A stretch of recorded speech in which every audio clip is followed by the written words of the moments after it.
Hey everybody, Mark from the Geek Church once again. And we're back for the third part of this four-part series of letters I wish to write or letters I wish to send. Honestly, I think I've actually said both when I've discussed this before. Yeah, maybe I should just call this just the letter series because, YouTube kind of has this thing where you can only put so many symbols in their title. So I've had to do some sort of weird abbreviation just to kind of get the title in there, and even there I'm not sure the keywords are noticed.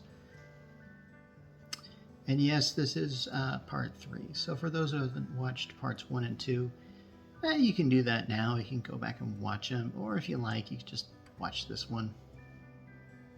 I mean, yeah, this is a series, but this is like one of those series where each episode is sort of its own contained little story. So yeah, so you're not really missing out on the stuff I'm going to tell in this one. Actually, I am going to be giving some updates on parts 1 and 2 here, so maybe you just want to watch those for that. Anyway, but basically the letters are really the story of my life, and there's been a lot of things that happened in my life that really shouldn't have. And the letters are to people that have essentially maybe pushed me by the wayside. I don't really know how to say it except in a way that really just conveys negativity, but honestly, I can't really help it on a lot of this thing. Anyway, I've had instances where people have I felt have really mistreated me, and I never really felt like that just, oh man, I'm trying to really hard to avoid terms like punishment or some big word like that. Anyway, so yes, I am writing these letters just to sort of come to terms with it myself, and also there's other reasons. And basically, yes, I am writing these letters or doing these videos, sending them off, because I want these organizations to know that I have been mistreated. And I felt that this, chances are, if it happened to me, it can happen to someone else. And maybe it's already happening to someone even right now. So yeah, I'm writing these letters because I want to make sure that it doesn't happen again. It's already happened to me. I understand that. I've taken the blow and then some, believe me. And I want to make sure it doesn't happen again. Okay, so a quick recap. In part 1, I wrote to the Washington State University, the Department of Education, basically to discuss that I felt I was unjustly declined for my student teaching. And I mentioned last week I have received a response that was that I felt was very positive, that was very apologetic. It was pretty much what I wanted to see. And I even took it a step further, and I basically said, listen, if you want help to embrace neurodiversity at WSU, but it sounds like they really kind of have that covered. I don't know. Kind of hoping maybe I can meet with the guy who wrote the letter for lunch, just to show hey, no hard feelings. As for part 2 of the series, which I did last week, where I discussed how I wrote a letter to Schweitzer Engineering Laboratories, basically discussing a termination of me that I felt was rather unfair. And I would have to say that haven't heard back from them, but I'm actually not really surprised, because I actually had to send the letter to some very generic email. And once again, I even called the company to ask where I can send this, and they just said just do it this way. And so I'm not surprised that I haven't heard back from them. Anyway, so hopefully we'll get in touch with them, and maybe they'll get back in touch with me, and we'll see about moving forward in that particular area. Okay, I've been told that these series have had some long introductions, and I'm assuming this is no exception. I do want to tell you that these letters are in a certain order. Part 1 refers to an incident that happened to me 30 years ago, while Part 2 refers to me to something that happened about 20 years ago. But I will have to say this, they are not in chronological order. even though this next particular one happened to me just 1 year ago. The part 4 is going to be a real doozy because honestly, these letters are in order by those who have set me back the most. Those particular organizations that didn't realize what they were doing, and as a result, I got lost in the scuffle here. So yes, I think they say that time heals all wounds, and I think a lot of the time that I've spent away from these particular incidents of letters 1 and 2, or the cases in letters 1 and 2, have kind of taught me that, hey, you just grow and just go past this thing. And I understand that.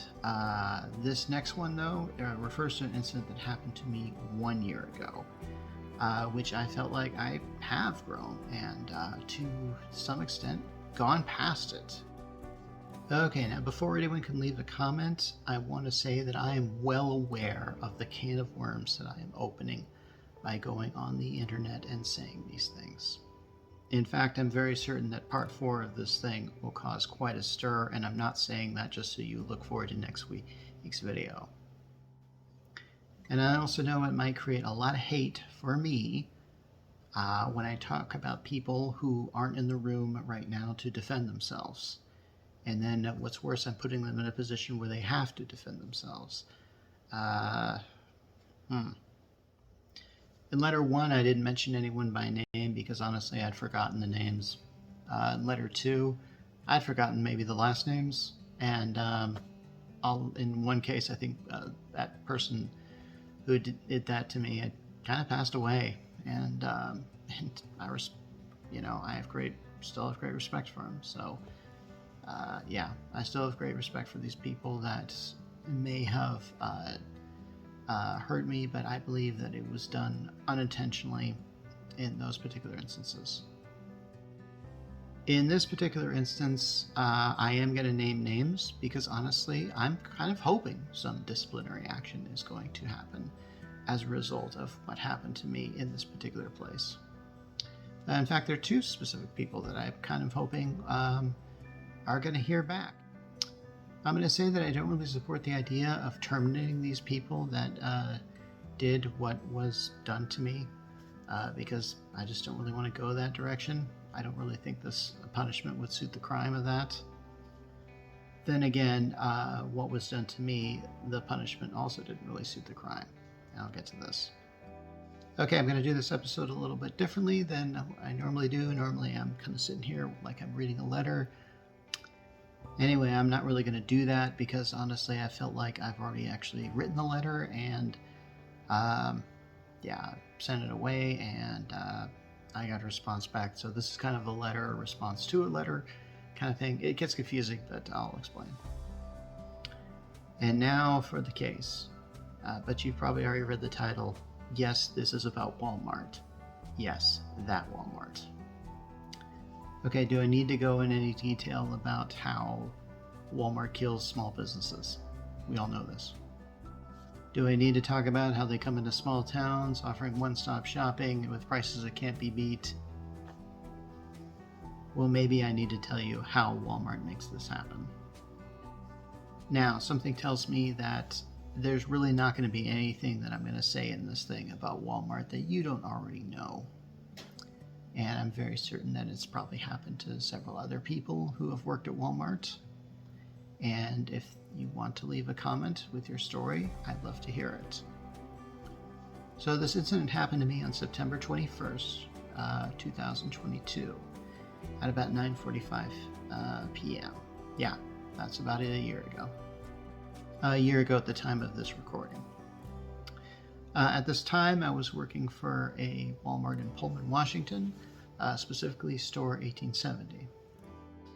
Now, at that time, 9:45 or so, I heard an announcement over the intercom to come to the back office where the managers are, and I was scheduled to take off in about 50 minutes, so I kind of hoped that it was something like really quick. It's kind of funny, I actually remember passing another Walmart associate who said like, "Oh, you're in trouble now," and I kind of laughed that off because I didn't think I was in trouble. Was I wrong? Anyway, so it was back at the management office where I met with the managers CJ and Keith Weingart. I don't remember CJ's last name, and honestly, Walmart has many different levels of managers, and I can't remember what exactly they were. Sometimes they call them coaches. Sometimes they call them like supervisor. There's so many ways. It's just kind of crazy. Anyway, I was called back there in the management office for a coaching. Now, if you don't know what coaching is, I don't know if that's just a word unique to Walmart. It probably isn't, but it's a definite term that Walmart uses to describe a disciplinary action. And I'm told that if you receive 3 coachings, that's pretty much grounds for dismissal. Now, at the time, I had worked for that Walmart store for about 5 years, and I hadn't had one on my record. You better believe I didn't want one strike. And so when I came back there, they basically just said, like, okay, you're being coached right now. And I went, huh? It was kind of like, okay, honestly, they described to me what brought it on, but I didn't really think it would go that far. The incident they were talking about happened at about 6 p.m. on the aforementioned date, September 21st, 2022. Actually, I think I realized that I got the day wrong, but it would happen on the 21st or the 22nd, one of those dates.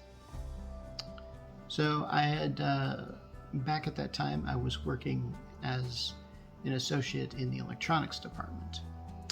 And one of my tasks of the day, and hopefully I'm not revealing any confidential information here, was that every day I would go to the back room where they unload the freight that comes in, and I check for high-priced items.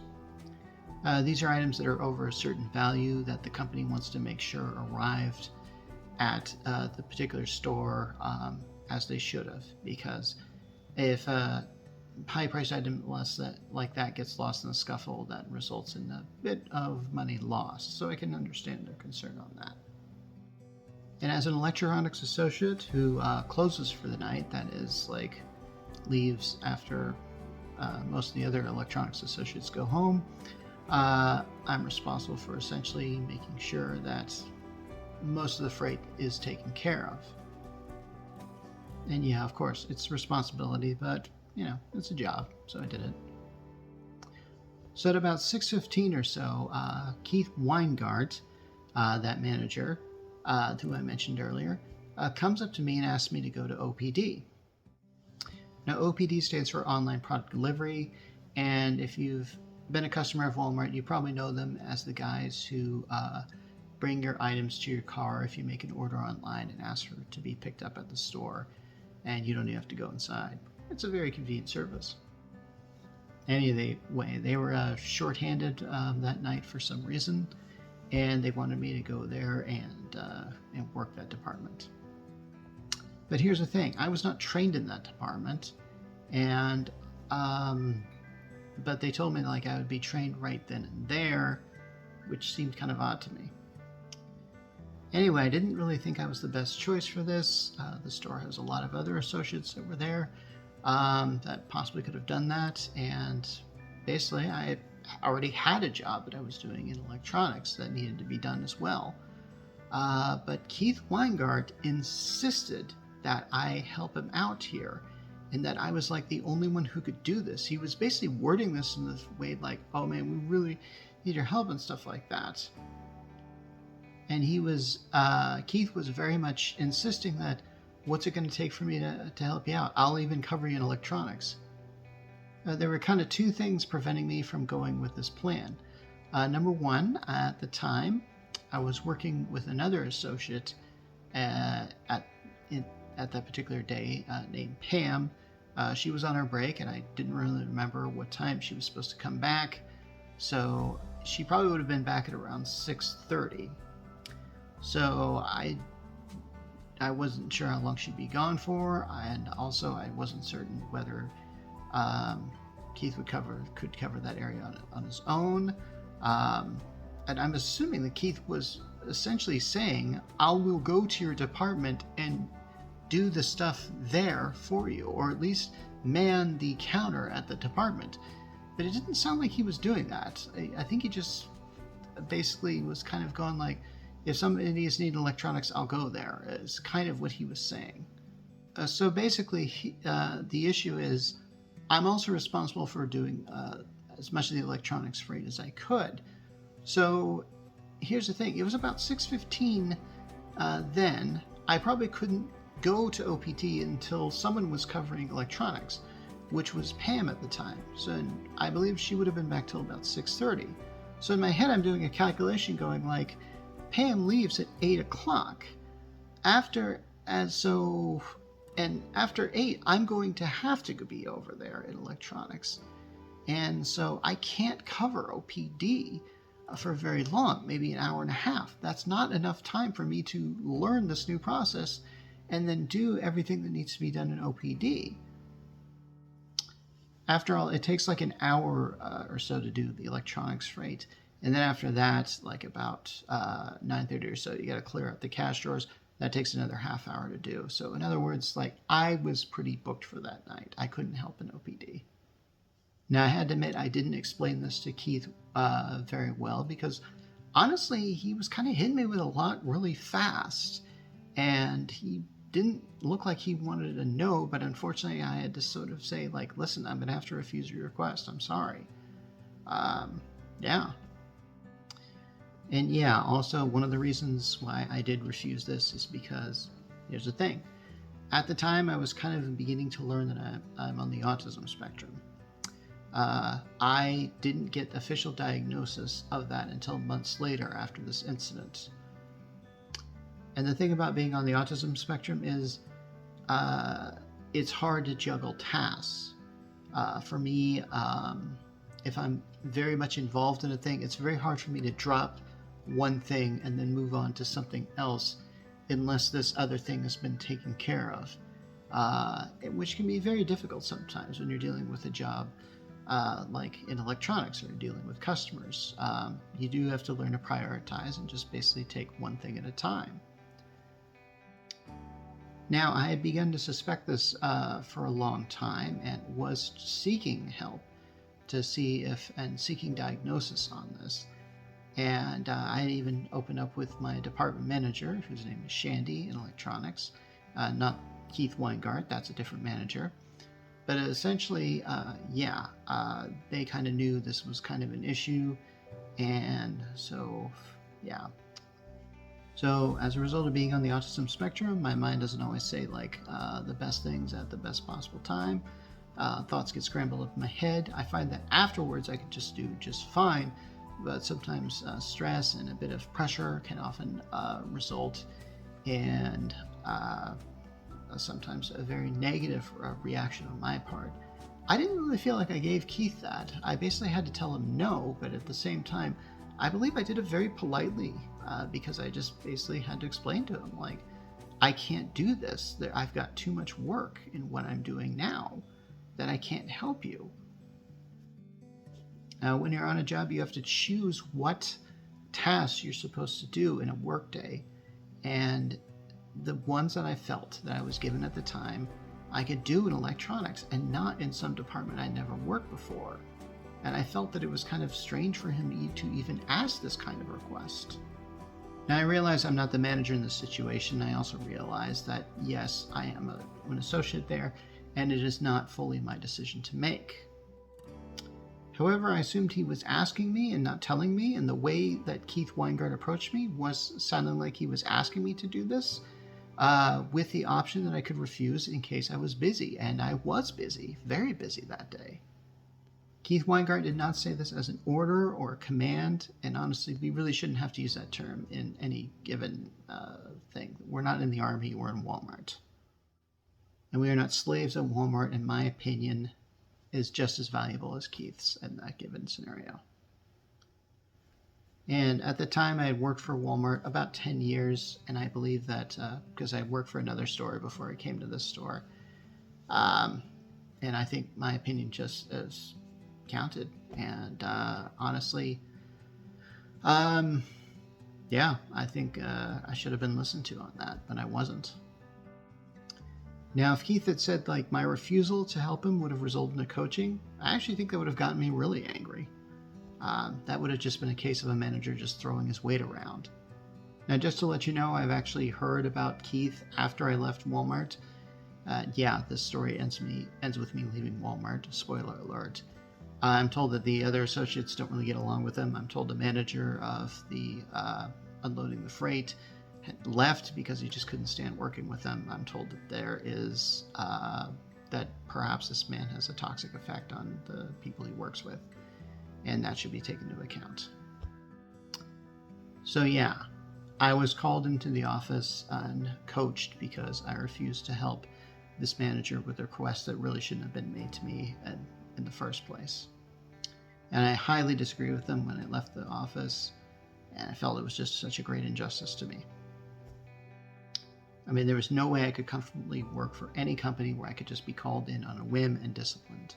And if I allowed that behavior to happen once, then it would happen again and again, and then I'd just be terminated because they just wanted that.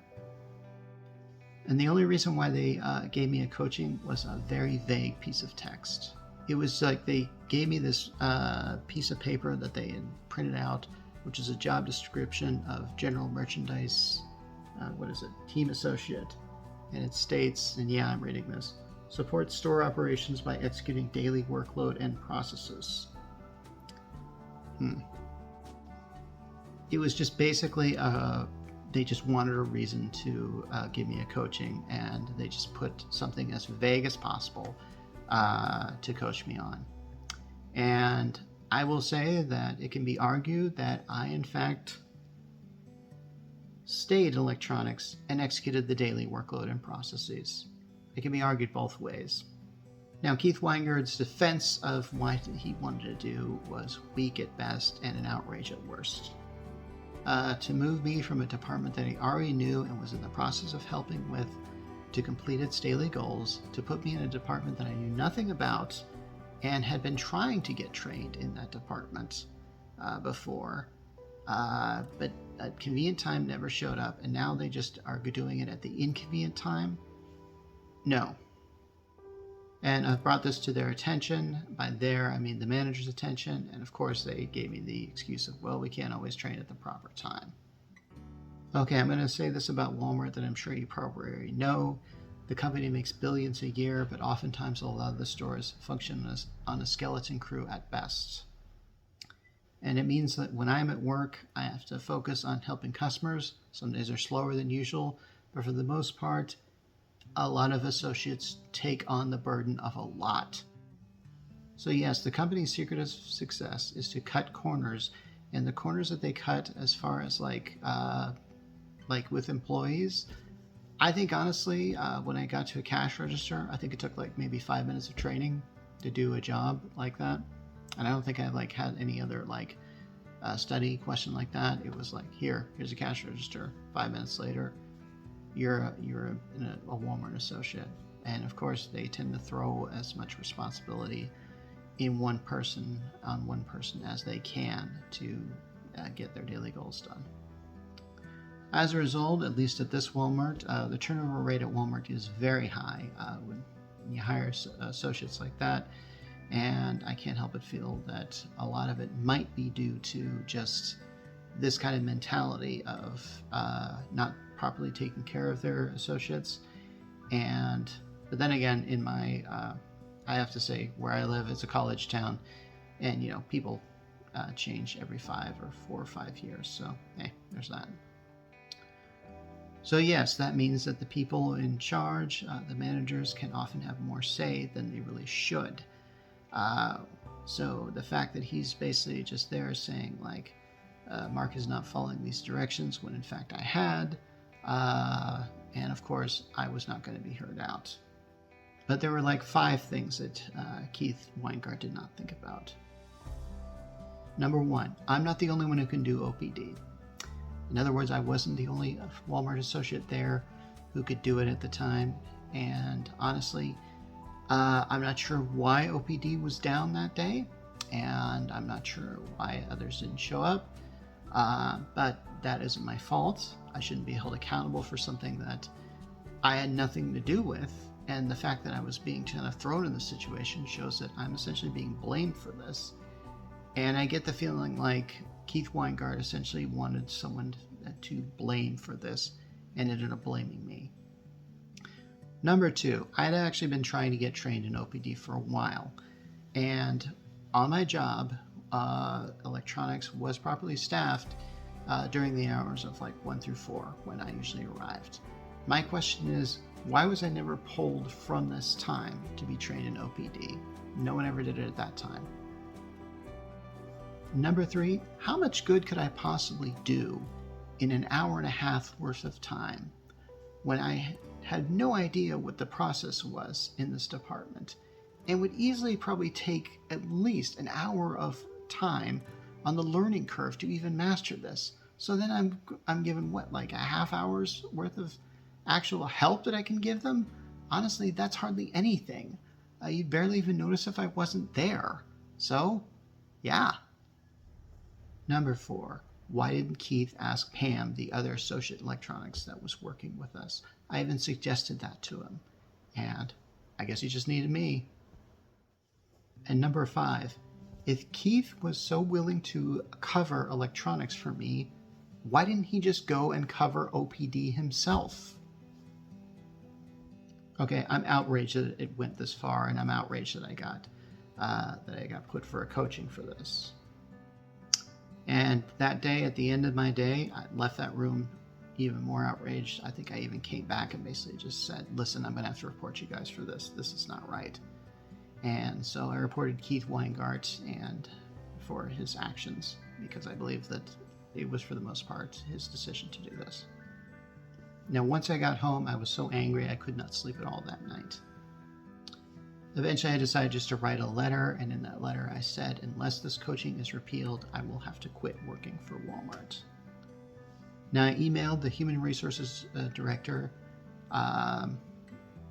Krista, about this, and I basically said, like, you need to make this priority number 1. I've just had one of your management essentially violate my rights as an associate. And basically, the response I got from Krista was that Brandon, who is the store manager, is my number 1 priority. Yeah, so basically I told the Human Resource Director, Krista Dietz, something bad had happened to me, and basically her priority was pleasing her manager. There's a problem with the system. So I told the Human Resources Manager that I had no intention of working until that particular charge was repealed. And so I waited around until something could be done. And apparently, if there's a coaching that happens from a manager, only the store manager can actually repeal or overturn that coaching. I guess Brandon, the store manager, wasn't available, so I waited around, and about a few hours later, I had 2 managers talk to me about this incident. And after hearing my case, one of the managers seemed very positive that they probably overturned my coaching, and I thought, maybe this will work out. In fact, I actually came to back on the floor, started working again, because I thought, oh, well, I guess they're going to just, they're probably going to do this because it just makes sense. And I thought, this is a big misunderstanding. We can clear this up. Didn't really happen. Anyway, I met with the store manager, Brandon, and Brandon proceeded to sat me down and basically told me how important OPD is and how that they might not be able to get proper training, but it's important to help out when this needs to happen because OPD customers have already paid, and so they're higher priority. And he made this point like 4 particular times, and he just overstated it. And I realized that Brandon was not going to do this, but I decided to ask, and I basically said, like, do you have can you repeal the coaching? And he said at this time, no. And I said, I basically stood up and I took off my Wal-Mart vest, and I basically said, I can't give you my services anymore. I'm going to be very honest when I say that I like the look that I saw on my store manager's face when I said I was quitting. Because when managers make requests that are unreasonable, They have to be told no, and they're not used to that. And that needs to happen more often.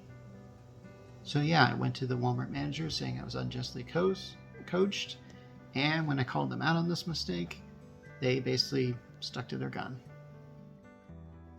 And I realized that I was very powerless in that situation, and the only card that I had to play was my job. I had to basically gamble that and say, like, listen, if you're going to treat me this way, then I can't be your employee, okay?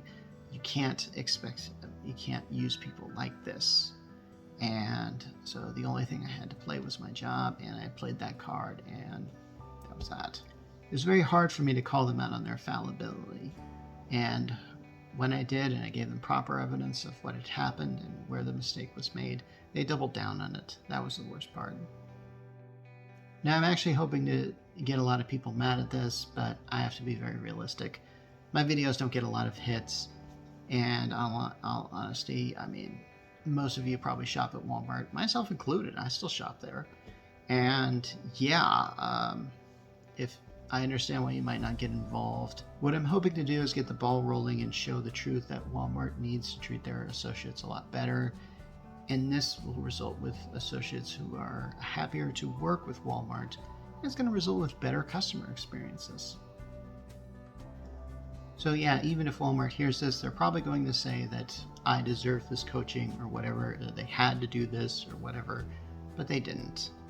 Like I said, the reason for the coaching could be interpreted two ways, and I just simply followed the way that I thought was best for the company, and I'll stick to that. Honestly, if Keith had simply just called me in his office and asked me to, hey, in the future, do you think you could help out on something like this? You know, and we would have just sat face to face, I would have listened to him. I would have worked out another solution. I would have said, okay, as an olive branch, I'll do OPD training the next day, so the next time this comes up, it'll be even better. A lot of people could have won that day. And hey, I can understand that he was disappointed that I didn't help him.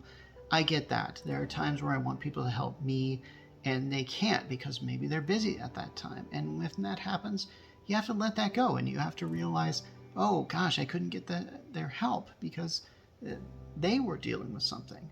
And you just need to let that go and stuff like that. But no, they held on to it. Keith Weingart basically said, like, this is coach worthy. I mean, he escalated the situation. He basically, instead of just talking to me after this whole thing was over, he just simply said, I'm just going to do like the worst for him, and then hopefully, and sort of break him into submission. No, that's not how it works, Keith. I mean, I was punished for doing work that I actually did that day. I was punished for doing my job. That's deplorable. And like I said before, Brandon could have listened to me, but he did not. He could have easily overturned that coaching. So simple. Just whatever process it would have done, he could have done it, made the phone call, wrote the document, done something. He did nothing. Okay, I'm going to bring this up now, but here's the thing. I really hope that there is paperwork, official paperwork, that doesn't say something like, Mark got angry and we had to let him go, or something like that. Here's the thing. I'll bring this up. This company did something to me where they were willing to coach me on something that was not even an offense. Surely, would they be above altering paperwork to make it look like I am the biggest villain in the room? Now, I'm going to say this, I was pretty angry when this happened because I just thought I was going to work out. And when Brandon just pulled that one on me, I just basically said, like, I'd left the office, but I came back in the office and basically told Brandon, like, you can't, come on, just, you're really letting this one go, and all you need to do is just do this. And he just wouldn't just budge. At the time, I think I had some keys in my hand. I used that to point at him, and he got, I think he was upset because of my stance at him. And I understand that. Yeah. And I think at the time, there was another coach who, manager who basically had to escort me out. And I didn't want him to do that because I felt like he was just following me around. And I did kind of snap at him. And I just said, like, hey, listen, could you just let me go? I'm leaving, okay? And he refused. And I admire that, I guess. So yeah, I did call Wal-Mart Global Ethics to report this issue. And yeah. I was kind of worried at the time that it was going to get bad, and of course it did. So yeah, I did call corporate and I did report the offense, and they got back to me like 2 or 3 weeks later. And basically, the corporate decision was they looked at what the managers had done to me in their decision, and they supported it. I'm guessing it was just probably easier to deal with the issue rather than to just basically ignore the fact this had happened. Technically, I did quit, so that was going to be the issue there. There probably wasn't really much they could do because I was no longer with the company anymore. I get it. The thing that I wanted to know was, were Brandon and Keith even talked to about this? And by talk to, I mean sat down in a room like I was and basically coached for their actions that they did. So I'm not trying to discredit Wal-Mart as a business as a whole. Yes, I understand they hire employees at a very low rate of pay, and essentially the people who are above those employees get the most results even though they do a little less of the work. That's a weakness in capitalism that still happens. But I feel like if a manager wrongs an associate, then they need to apologize for it, and I wasn't getting that apology at all, and they just kept doubling down on it. It's very clear that Wal-Mart needs to learn something about neurodiversity and working with people who have cases like mine, that you can't always just tell them a certain order and expect them to follow it lickety-split. It doesn't really work like that. I highly recommend that Wal-Mart, the corporate, and at each individual store learn more about diversity and how to neurodiversity and how to learn to work with people and not make decisions like this and unjust coachings like what was done to me. And I'd like managers to work with the atypical to find out how they can help them to succeed and not do things like Keith Weingart did to me. And yes, I want you to remember that name. I also want you to remember the name of the store manager, Brandon. I think his last name is Hobeck or Hodick. I think I wrote it down. I forgot to look it up before I checked here. But he's the manager of store 1870 in Pullman, Washington. So yes, I believe Brandon and Keith are the ones who are most responsible for this, and they are the ones who need to be told not to do this type of behavior anymore. Okay, that was quite a heavy episode, and I wouldn't be surprised if I get some blowback from this, specifically from Wal-Mart. And yeah.